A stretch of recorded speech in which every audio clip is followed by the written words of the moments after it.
ओम नमो भगवते वासुदेवाय नमः। जय माता रानी। दोस्तों, आपके अपने चैनल धर्म साधना में आपका बहुत बहुत स्वागत है। माँ भगवती दुर्गा की कृपा आप और आपके पूरे परिवार पर सदा सर्वदा बनी रहे। दोस्तों, रमा एकादशी कार्तिक मास के कृष्ण पक्ष की एकादशी को रमा एकादशी के नाम से जाना जाता है और आज के दिन भगवान श्री हरि विष्णु के केशव स्वरूप की पूजा की जाती है और इसके साथ ही आज के दिन माँ लक्ष्मी की विशेष रूप से आराधना की जाती है। और जैसा कि आप सभी जानते हैं, कार्तिक मास भगवान श्री हरि विष्णु का अत्यंत प्रिय मास है। इस महीने में भगवान श्री हरि विष्णु की पूजा आराधना की जाती है। पूरा कार्तिक मास भगवान श्री हरि विष्णु को समर्पित होता है। लेकिन रमा एकादशी, जो कि माँ लक्ष्मी के नाम पर ही रखा गया है इस एकादशी का नाम, तो आज के दिन श्री हरि विष्णु के साथ माँ लक्ष्मी की आराधना करने से घर में सुख समृद्धि आती है और मन वांछित फल की प्राप्ति होती है। और कार्तिक मास की कृष्ण पक्ष की एकादशी 21 अक्टूबर शुक्रवार के दिन है और शुक्रवार जो कि माँ लक्ष्मी का अत्यंत ही प्रिय दिन है, तो आज के दिन अगर आप माँ लक्ष्मी की पूजा आराधना करते हैं, श्री हरि विष्णु की पूजा आराधना करते हैं, तो दीपावली से पहले ही माँ लक्ष्मी की विशेष कृपा आपको प्राप्त हो जाएगी। तो आज की वीडियो में आप जानेंगे कि कार्तिक मास की कृष्ण पक्ष की एकादशी का शुभ मुहूर्त क्या है और एकादशी तिथि कब प्रारंभ हो रही है, कब समाप्त हो रही है, द्वादशी तिथि कब प्रारंभ होगी, कब समाप्त होगी, व्रत हमें किस समय खोलना है, पारण का शुभ मुहूर्त क्या है और आज के दिन श्री हरि विष्णु और माँ लक्ष्मी की पूजा की विधि क्या होगी। और इसके साथ ही रमा एकादशी व्रत की कथा भी श्रवण करेंगे। तो आज की वीडियो बहुत महत्वपूर्ण है, पूरा ज़रूर देखिए। और अगर आपको आज की वीडियो अच्छी लगे तो इसे लाइक भी ज़रूर कीजिए, शेयर भी ज़रूर कीजिए फैमिली फ्रेंड्स के साथ। और चैनल पर पहली बार आए हैं, अगर अभी तक आपने चैनल को सब्सक्राइब नहीं किया है, तो आज की वीडियो अगर आपको अच्छी लगे तो चैनल को सब्सक्राइब जरूर कर लीजिए और बेल बटन को भी प्रेस कर लीजिए। तो इससे ये होगा कि इस चैनल पर जो नई वीडियो अपलोड होंगी उनकी नोटिफिकेशन आपको सही समय पर प्राप्त होगी।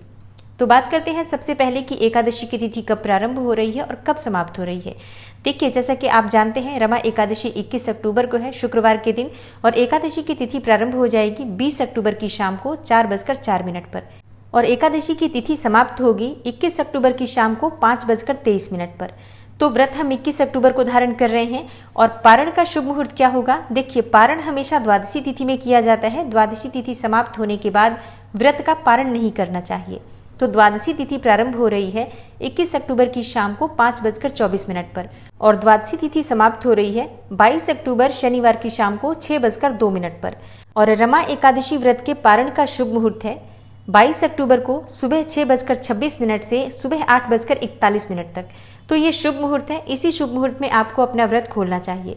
लेकिन मान लीजिए आप इस समय व्रत नहीं खोल पाते हैं, तो ध्यान रखिए, द्वादशी तिथि समाप्त होने से पहले आप अपना व्रत अवश्य खोल लीजिए। और बात करेंगे व्रत के नियम और पूजा विधि के बारे में, लेकिन उससे पहले सुनते हैं रमा एकादशी व्रत की कथा। धर्मराज युधिष्ठिर कहने लगे कि हे जनार्दन, कार्तिक मास के कृष्ण पक्ष की एकादशी का क्या नाम है, इसकी विधि क्या है और इस व्रत को करने से किस फल की प्राप्ति होती है, यह सब आप मुझे विस्तार पूर्वक बताइए। तब भगवान श्री कृष्ण बोले, कार्तिक मास की कृष्ण पक्ष की एकादशी का नाम रमा है। यह बड़े बड़े पापों का नाश करने वाली है। इसका महात्म्य मैं तुमसे कहता हूँ, ध्यान पूर्वक सुनो। हे राजन, प्राचीन काल में मुचुकंद नाम का एक राजा रहता था। उसकी इंद्र के साथ बड़ी मित्रता थी और इसके साथ ही यम, कुबेर, वरुण और विभीषण भी उसके मित्र थे।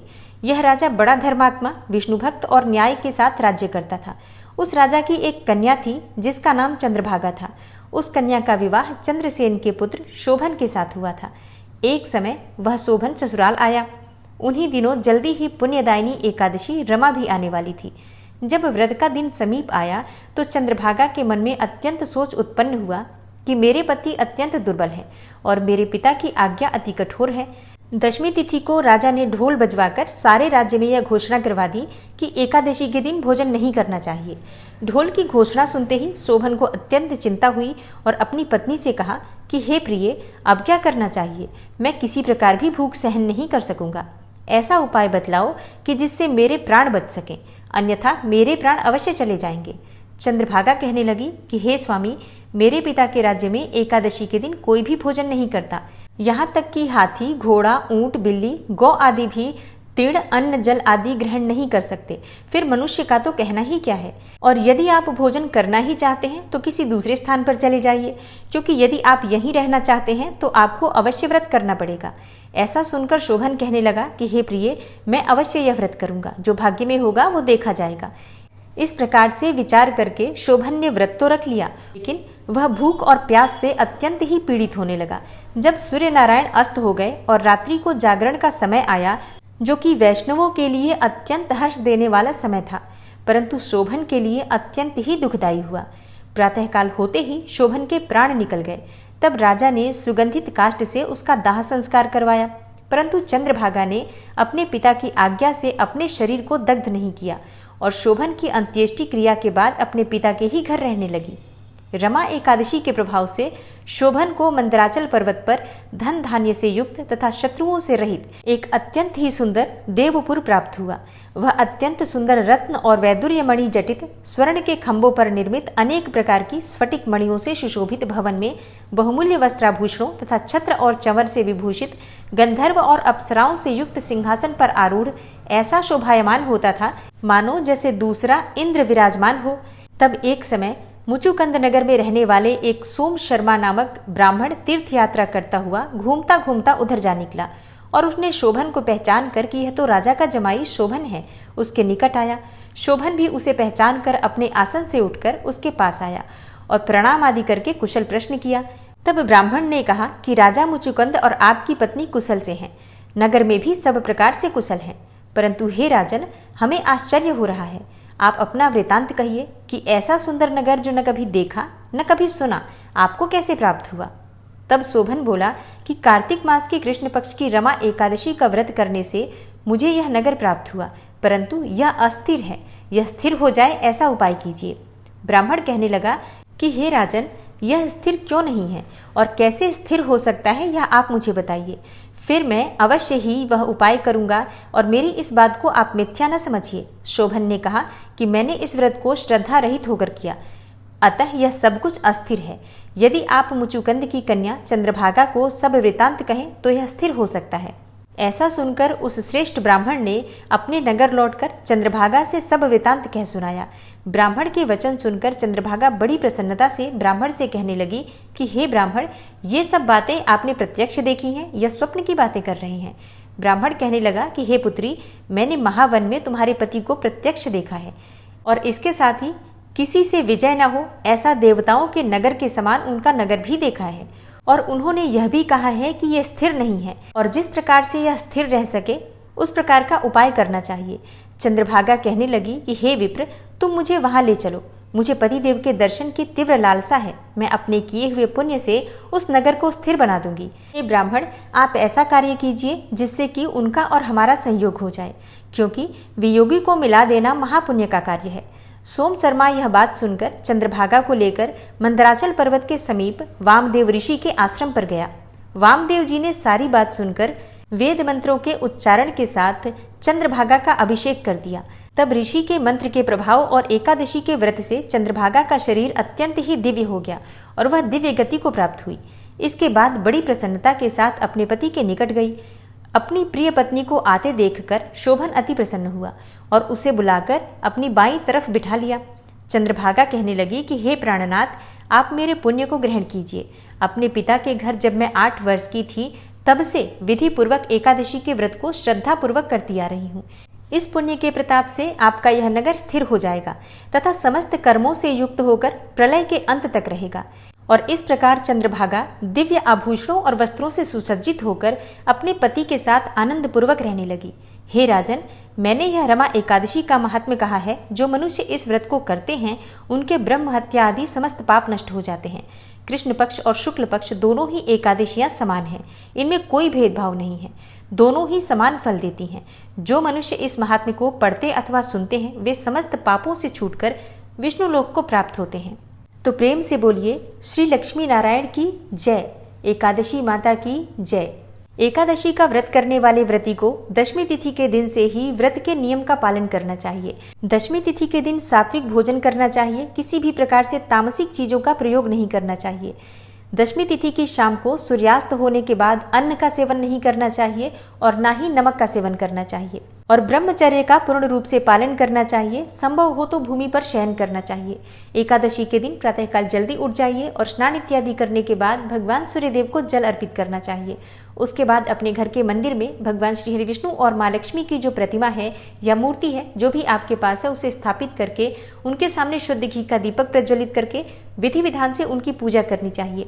और हाँ, पूजा से पहले अपने व्रत का संकल्प जरूर ले लीजिए कि आज आपने रमा एकादशी का व्रत धारण किया है। भगवान श्री हरि विष्णु की कृपा से आपका ये व्रत निर्विघ्न पूर्ण हो।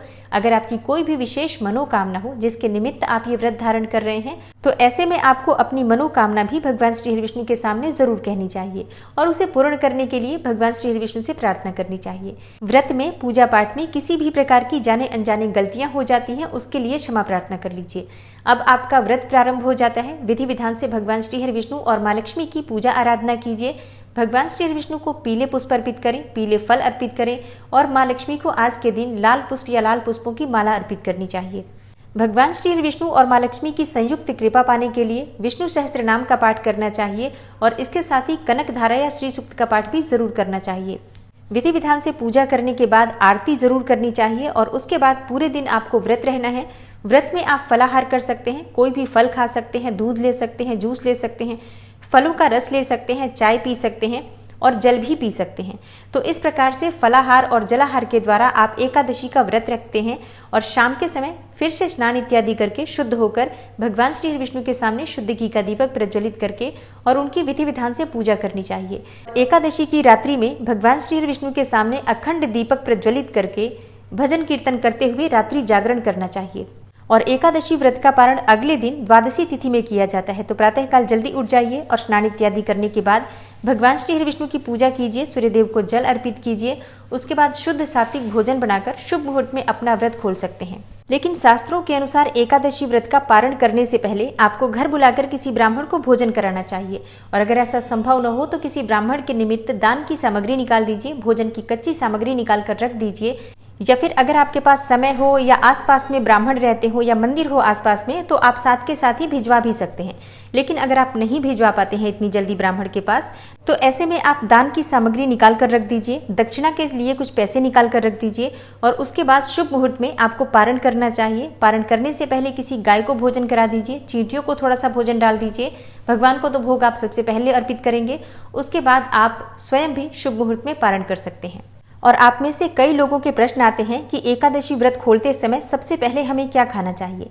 देखिए, ये मैं कई बार बता चुकी हूँ, लेकिन फिर भी आपकी जानकारी के लिए बता दूं, जब एकादशी का व्रत खोला जाता है तो सबसे पहले भगवान श्री हरि विष्णु का जो चरणामृत होता है वो अपने दाहिने हाथ में लेकर और थोड़े से तुलसी के पत्ते तोड़कर उसमें डाल लीजिए और इसे ही खाकर व्रत खोला जाता है और इसके बाद ही आप भोजन कर सकते हैं।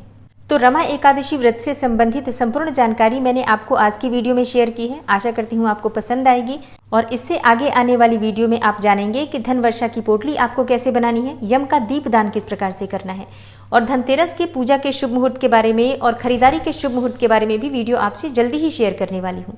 दिवाली पूजन किस प्रकार से करेंगे, दिवाली पूजन की विधि क्या होगी और दिवाली पूजन में किस सामग्री की आपको अत्यंत आवश्यकता होगी, तो ये सारी जानकारी आपको आगे आने वाली वीडियोस में मिलेंगी। इसलिए चैनल से जुड़े रहिए और अगर सब्सक्राइब नहीं किया है आपने तो सब्सक्राइब जरूर कर लीजिए। मिलती हूँ मैं आपसे अगली वीडियो में, तब तक के लिए नमस्कार।